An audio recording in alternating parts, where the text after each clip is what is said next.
They're costing millions in taxpayer money. Why should I have to pay because some fat slob is too lazy to get off the couch and take care of themselves? They're killing the NHS. I took a deep breath and locked eyes with my friend across the aisle. The man behind us on the train had been ranting for nearly 10 minutes, and my patience was waning. I shook my head in a silent, about to lose my shit. My friend nodded back as if to say, I know, his cheeks flushing red. We were using what I call stigma shorthand, a silent language of winks and nods used by the hyper-vigilant to keep each other safe. I might have to say something, I finally said out loud. He nodded again. I took another deep breath and thought about whether or not I could live with myself if I didn't. They're irresponsible. They're just like drunks, the man behind us said loudly. They should be fined. Right, that was it. My partner, who up until this point had been blissfully consumed in her tuna nikoi, startled a little bit as I rose to look behind me. What I'd meant to say was, hi, I'm a real-life fat person. You may have never met one in real life. I'm just assuming that because no one would ever say the things you're saying about someone they actually cared about. But just so you know, I'm up here in front of you being an actual human being. So if you can't stop yourself being hateful, maybe you could at least have the courtesy to do it elsewhere. Except I only got as far as, hi, I'm a real-life fat person, before I realized that the bearded bully in the blue sweater behind me knew exactly who he was sitting in front of. And he was ready for me. Before I could get another word out, he tilted his head, slumped his shoulders in a resigned sigh, and thrust an interrupting hand towards my face. Okay, he said, the let's do this tubby subtly implied.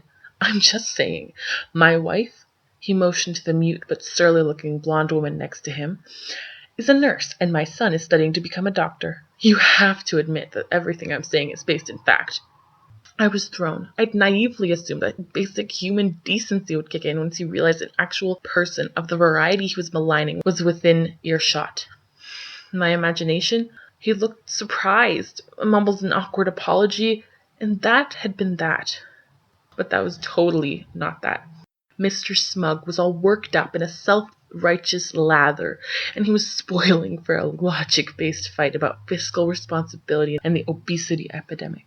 All I wanted was to enjoy my day trip without listening to someone endlessly hate-wink about my right to live, and his complete lack of remorse was so disarming that for the life of me, I couldn't think of a single damned thing to say in my defense.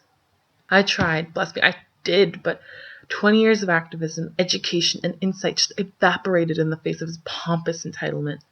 I flailed blindly.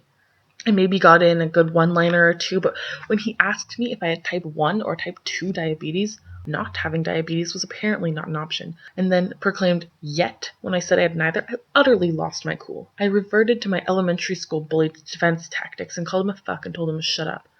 I don't think I will, he sassed, and continued to rant at the back of my head as I faced forward and sat down. My friend across the aisle interceded, and based solely on a grudging white male mutual respect, Mr. Smug conceded the point that perception is subjective, and even if he himself was obviously not being hateful, I, the witless fatty, may be perceiving his speech as such, and thus he might consider toning it down a bit. But after a few minutes more of indignant snorting and exclamations of illogical, the man and his wife changed topics. I retreated into my iPhone, my hands shaking, my stomach sick with the conflict, doing my damnedest not to give him the satisfaction of tears. My partner helplessly patted my leg, and my friend tried to calm me down with cute dog videos, but I was gone. Turned inward and busied with the work that those of us who face this kind of discrimination every day are far too familiar with. The work of not believing that we are intrinsically worthless. And when the tears inevitably came, despite my best efforts, I was furious. Furious that I had failed to defend myself, furious that some random man on the train was able to reduce me to tears, and furious that I couldn't find any compassion for myself about either.